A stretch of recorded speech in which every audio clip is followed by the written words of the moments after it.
So student, this is exercise 5.1 arithmetic progression class 10th. So I have taken first four parts. You can see this is the word problem, and by this word problem you have to check is this particular condition is following arithmetic progression or not.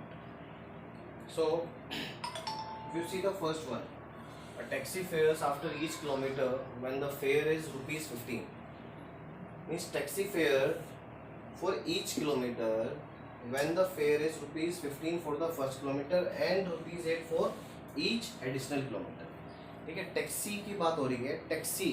Taxi में अगर बात करते हैं तो conditions होती हैं. Conditions library है, taxi है, ऑटो, मतलब ये जो इनका फेयर चार्जेस होता है बड़ा विद अ डिफरेंट क्राइटेरिया. आप ये कह सकते हो कि उन्होंने बोला कि जो पहला किलोमीटर होगा उसका वो 15 रुपये लेगा. तो मतलब पहले 15 में अगर देखा जाए और उसके बाद अगर जितने भी किलोमीटर होंगे उसमें वो 8 रुपीज़ पर किलोमीटर का चार्ज लेगा. तो इसका मतलब है कि उसने पहले जो किलोमीटर में 7 रुपीज़ सर्विस चार्ज लगा दिया. आप ऐसे सोचो, एक सर्विस चार्ज है उसको. तो इसका मतलब ये है, इसको थोड़ा मैं समझा रहा हूँ एग्जाम्पल के थ्रू, कि अगर फर्स्ट किलोमीटर की बात करें, फेयर है ना, फर्स्ट किलोमीटर का फेयर कितना है, रुपीज़ 15. तो अगर मुझे सेकंड किलोमीटर का चेक करना हो तो 2 किलोमीटर का, मैं सेकंड भी नहीं कर रहा, 2 किलोमीटर का फेयर कितना होगा. तो 1 किलोमीटर का फेयर कितना है, 2 किलोमीटर का कितना होगा. भाई पहले 1 किलोमीटर का तो 15 लेना ही लेना है, उसने 23 रुपीज़ देना पड़ेगा. अगर आप जाते हो 3 किलोमीटर का कितना देना पड़ेगा. 3 किलोमीटर्स का आपको सिंपल सा फंडा है, 23 + 8 देना पड़ेगा, मतलब कितना 31 रुपीज़.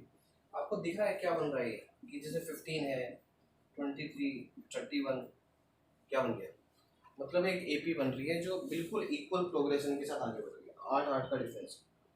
तो इसका मतलब जो ये 8 है ये एक्चुअली डिफरेंस का रोल प्ले करता है. तो इस तरह से जब आप कंडीशंस देते हैं या कोई भी कंडीशंस गिवन होती है, आपका काम सबसे पहले यही है कि पहले आप नंबर बनाएं. हर एक कंडीशंस के लिए कम से कम 4 या 5 केसेस बना लें और उसके बाद चेक करें कि क्या जितने भी नंबर्स की सीरीज़ बनी है क्या वो इक्वल डिफरेंस के साथ आगे बढ़ रही है या नहीं बढ़ रही है. अगर बढ़ रही है तो यू विल से दैट कि ये एपी है, अदरवाइज नहीं. ठीक है, तो आप ऐसे करेंगे. तो ये इसमें लिख देंगे fare for first kilometre, fare for 2 kilometre, fare for 3 kilometre, then we will say that yes it is a AP because difference is same. तो इस तरह से ये वाला पार्ट करना है. तो सेकंड पार्ट देखें, सेकंड पार्ट में क्या बोल रहा है वो. सेकंड पार्ट में वो उसने बोला amount of air present. Amount of air present means कि जितनी अमाउंट प्रेजेंट है सिलेंडर में when a vacuum pump removes. आप इसको ना एग्जांपल के थ्रू कर सकते हो कि अगर मैंने फॉर एग्जांपल ये बी पार्ट है, मैंने लेट सपोज किया let amount of air in cylinder B, suppose मैंने बोला ओके 100 लीटर मैंने पहले मान लिया.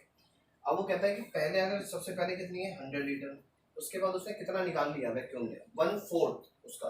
तो इसका 1/4 कितना, मतलब 100 माइनस 1/4 ऑफ 100, राइट. कितना आ गया 100 माइनस 25, मतलब 75 लीटर रह गई है उसके अंदर. 100 के बाद 75. अब वो बोल रहा है क्या कि हर बार वो क्या करता है, जितनी भी गैस है वो वैक्यूम पंप हर बार बची हुई जो गैस होगी उसका 1/4 निकालता जा रहा है. तो इसका मतलब क्या है, मतलब अब मैं इसकी बात करूं तो अब 1/4 100 का नहीं है, अब 1/4 इसका निकलेगा. मतलब क्या कि 75 माइनस 1/4 ऑफ 75. तो इसका मतलब अगर मुझे इसका 1/4 निकालना हो तो डेसिमल में चला गया अभी. और यहाँ से अगर देखा जाए तो इसके और इसके बीच में डिफरेंस कितना 25 का. तो इसका मतलब नेक्स्ट में भी 25 आना चाहिए अगर मुझे एपी चाहिए तो.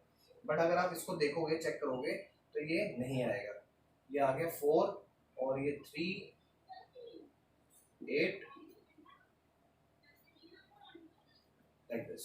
अब मैं इसमें से इसको माइनस कर देता हूँ तो ये आ गया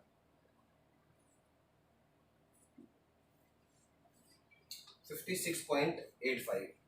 मतलब मुझे अब फाइनली इतना मिलेगा 56.85. और जबकि मेरे अकॉर्डिंग कितना मिलना चाहिए था, अगर ये 25 का डिफरेंस होता तो ये 50 होना चाहिए था, बट यहाँ पर ये 56 हो गया.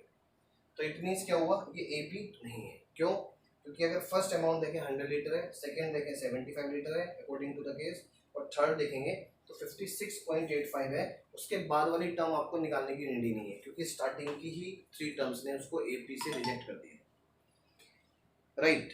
एक तो ये बात, आई थिंक ये क्लियर हो गया होगा जो मैं कहना चाह रहा हूँ। इसके बाद जो नेक्स्ट वाला पार्ट है उसको अगर आप थोड़ा सा देखें, नॉर्मल ही है, उसमें कुछ ऐसा खास नहीं है।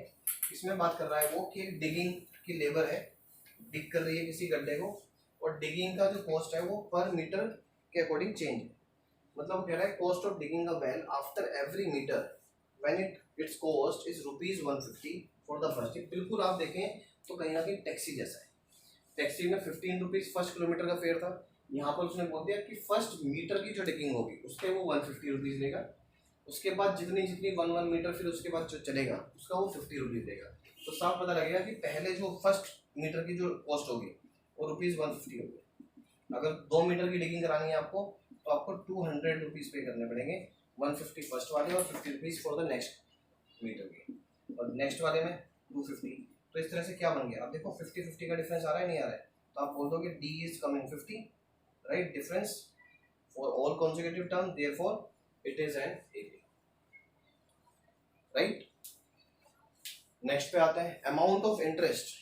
ये भी बड़ा समझने वाला है, अगर आपको कंपाउंड इंटरेस्ट का कॉन्सेप्ट पता है तो आप समझ सकते हो। कंपाउंड इंटरेस्ट ये कहता है कि अगर आपने 10,000 रुपीज़ जमा किए तो 1 ईयर के बाद जो इंटरेस्ट मिलेगा वो 10,000 पे मिलेगा, और 10,000 पे मिलेगा 8% इंटरेस्ट। तो 10,000 का जो 8% होगा कितना हो गया 800, तो आपको 10,800 रुपीज़ मिल जाएंगे आफ्टर 1 ईयर, राइट। ओके, अब जो नेक्स्ट ईयर जो इंटरेस्ट लगेगा, अब वो नेक्स्ट ईयर 10,000 पे ना लगकर अब इस पर लगेगा। तो इसका मतलब है जो 10,800 होगा उसमें इसका 8% निकाल कर ऐड करना होगा, और जैसे ही आप इसका 8% निकालेंगे, आप ये समझ लीजिए 944 रुपीज़ आपको ऐड करना पड़ेगा। और जबकि यहाँ देखोगे आप तो यहाँ डिफरेंस कितना 800 का है, और यहाँ पर कितना आएगा आप चेक कर लो, ये वैल्यू आ जाएगी आपकी 4 एंड 12744। और अगर 12744 अगर ये अमाउंट है तो इसमें से आप इसे माइनस करेंगे तो डेफिनेटली 800 नहीं आने वाला, राइट। क्योंकि अगर इसमें 800 डाला था तो ये 11,600 होना चाहिए, राइट है। तो इस तरह से आप ये क्वेश्चंस कर सकते हैं। तो सिर्फ आपको ऑब्जर्व करना है कि एपी बन पा रही है या नहीं बन पा रही है। एपी कैसे बनेगी, डिफरेंस की, डिफरेंस बताएगा आपको कि वो एपी है या नहीं, राइट। सो ये एक्सरसाइज का क्वेश्चन नंबर 1 था स्टूडेंट्स।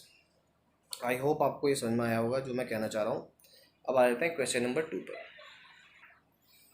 क्वेश्चन नंबर 2 में जो हम बात करने जा रहे हैं वो है कि आपको ए और डी की वैल्यू गिवन है, राइट।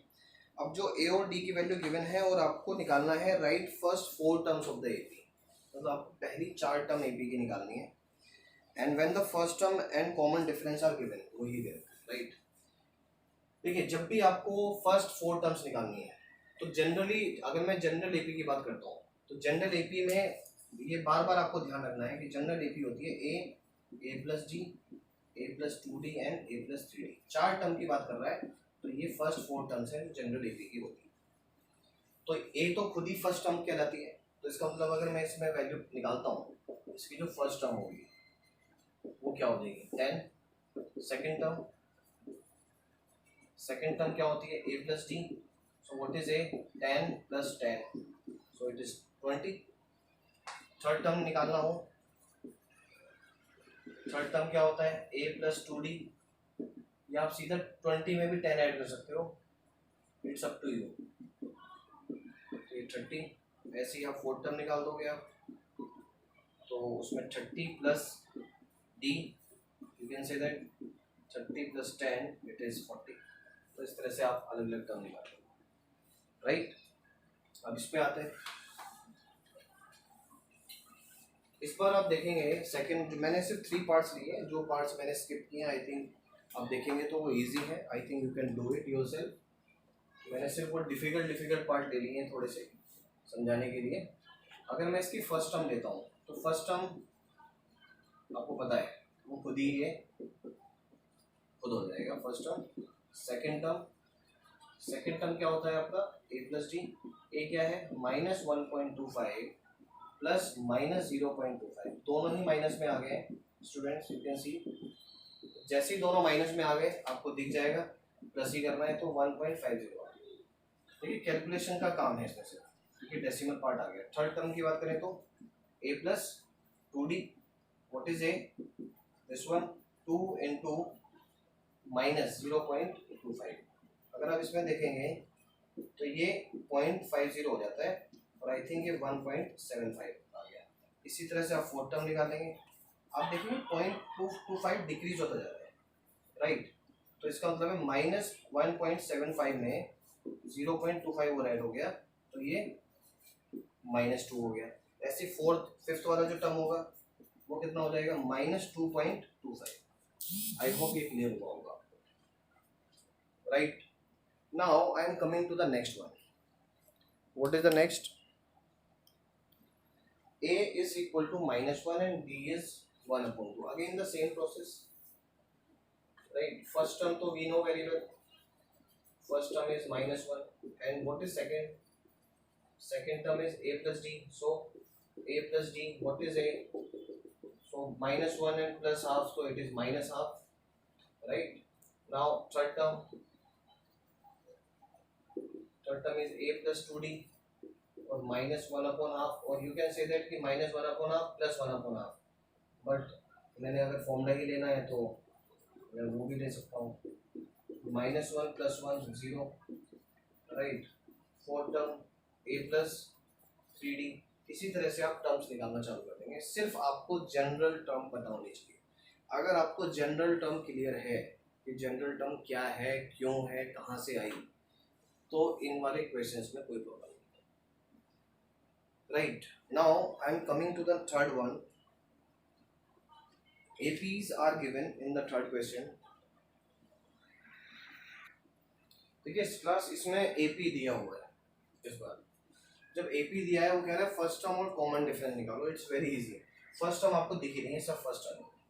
तो अगर मैं हर एक इक्वेशन की बात करता हूँ, फर्स्ट टर्म को मैं किससे प्रेजेंट करता हूँ, a से 31।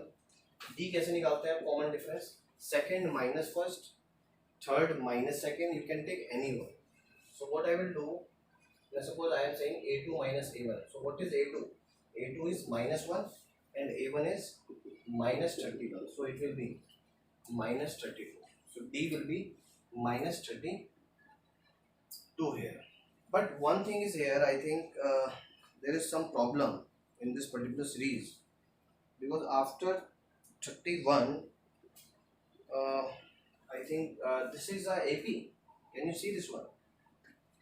Is it AP? Because if I subtract -3 and -1, so the difference is difference, right? Difference we are getting here, so it means there is some mistake here. So you can see it is not an AP, so we can write here it is not an AP.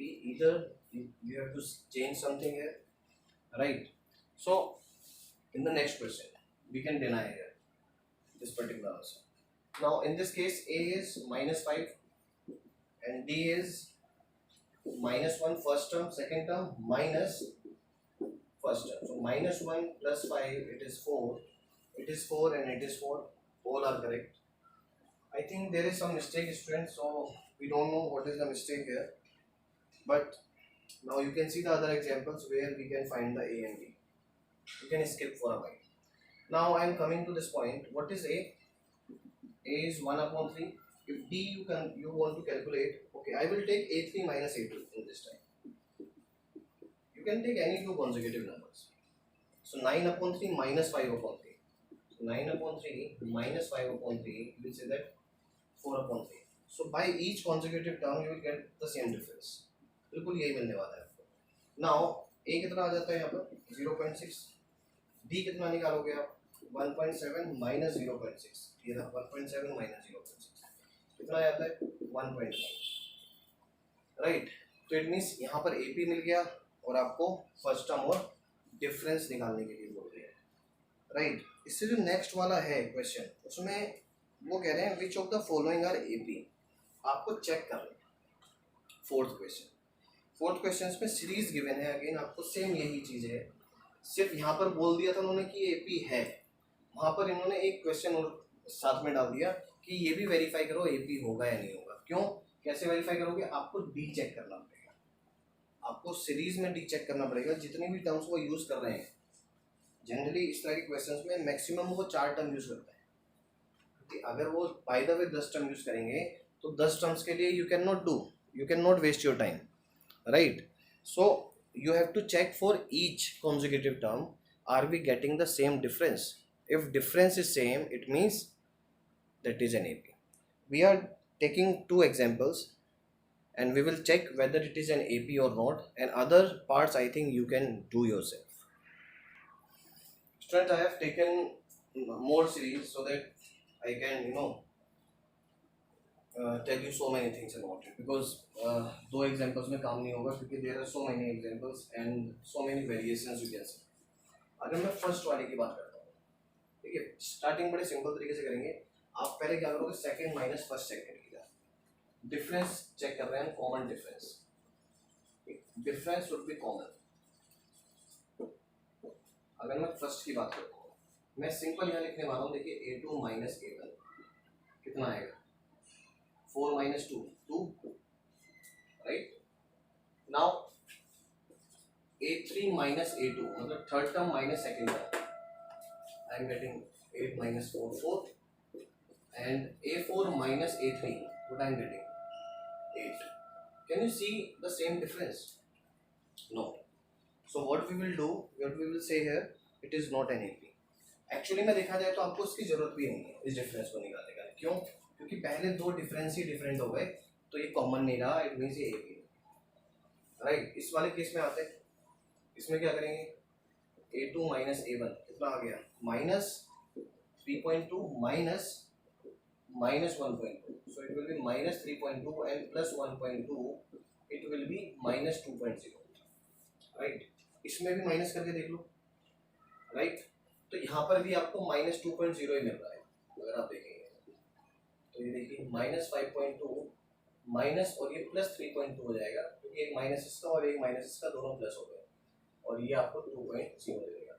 तो ये हर बार आपको 2.0 देता है, तो it means ये AP है, ये AP नहीं है। इस पर आते हैं, second minus first, a2 minus a1 कितना आ गया, 3 प्लस रूट 2 माइनस 3 कैंसिल हुआ, रूट 2 आ गया। दूसरा चेक कर लो जरा, a3 माइनस a2 क्या मिलता है, 3 plus 2 root 2 minus 3 minus root 2। यहाँ पर जरूर ध्यान रखेंगे, जब आप माइनस करेंगे तो इसके सारे साइन चेंज होने हैं, यहाँ पर बहुत मिस्टेक्स होती हैं बच्चों से, क्योंकि वो सोचते हैं अंडर रूट है, अंडर रूट का AP होना तो बड़ा मुश्किल है, तो वो उसी कंफ्यूजन में उसको नॉट एन AP बना देते हैं, जबकि एक्चुअली में ऐसा नहीं है, ये भी रूट 2 ही दे रहा है आपको और ये AP ही है। यहाँ पर भी ऐसे ही आपको रूट 2 मिलेगा, क्योंकि 3 से 3 कैंसिल है, 3 रूट 2 माइनस 2 रूट 2, वो भी रूट 2 दे रहा है, तो ये भी एक AP है। ये AP कभी नहीं हो सकती, क्यों, एक बार आप 22 में से 20 माइनस करेंगे, a2 माइनस a1, तो इसमें आ जाएगा आपके पास, जब आप 0.22 माइनस 0.20 करेंगे तो 0.02, और इस केस में पूरी तरह से अलग आएगा, राइट। ये भी AP नहीं है। अगर आप देखें ये सब इक्वल टर्म्स हैं तो डिफरेंस भी इक्वल ही होगा, तो ये AP बोला जाएगा। क्यों, AP का जो क्राइटेरिया वो सेटिस्फाई हो रहा है कि डिफरेंस इज इक्वल, क्योंकि वो सीरीज जिसमें डिफरेंस इक्वल है वो AP है, चाहे वो इक्वल ही टर्म्स के साथ हो। ये मैंने पहले एग्जांपल भी दिया है जो इसका इंट्रोडक्शन भी दिया। इसमें आते हैं, अगर मैं a², हमें पहले तो a नहीं पता क्या होता है, फिर हमने a² माइनस a निकाला बाय द वे, तो कितना आएगा पता नहीं, फिर आपने a³ माइनस a² निकाला, इसका रिजल्ट और इसका रिजल्ट कभी सेम हो ही नहीं सकता, राइट। ये देता है फैक्टर a, कॉमन लेंगे इसमें, a² कॉमन लोगे तो a-1, आपको दिख रहा है a-1, और एक a एक्स्ट्रा है इसके पास a कॉमन लेने पर a-1 आया, तो a-1 चलो दोनों में कॉमन आ गया, हमने सोचा कि ठीक हो सकता है, बट प्रॉब्लम क्या है, यहाँ a है और यहाँ पर a² है, डिफरेंस सेम ही नहीं रहा। इस वाले केस में जब भी अंडर रूट आएगा, अभी एक अंडर रूट वाला और सीरीज भी है, इसमें ध्यान रखें, सबसे पहले आपको सिंप्लीफाई करना है। सबसे पहले इसको, अगर इसको फैक्टराइज कर सकते हैं, जैसे अंडर रूट 3 नहीं कर सकते, अंडर रूट 6 है नहीं कर सकते, अंडर रूट 9 को आप 3 लिख सकते हो, अंडर रूट 4 को आप 2 रूट 3 लिख सकते हो, फिर आप चेक करो कि ये बनेगा नहीं बनेगा, ये कभी भी नहीं बन सकता। आप देखो √6 माइनस √3, √6 माइनस √3, और ये आता है 3 माइनस √6, कभी भी सेम नहीं हो सकते, मीनिंग ही नहीं बैठता। तो इस तरह से आप सीरीज को देखकर उनके डिफरेंस को चेक करके एपी को जज किया जा सकता है, ये एपी है या नहीं, right. So students, by this exercise I hope कि आपको एपी का जो बेसिक कॉन्सेप्ट है वो क्लियर हो, क्योंकि यही मेन चीज़ है इसको समझने का, क्योंकि आगे के जो कॉन्सेप्ट हैं एपी के उनमें इन सब का बहुत इंपॉर्टेंट यूज है। So before doing any next chapter, next topic, first of all you have to do more practice on this particular part, right? So thank you so much class for watching this video.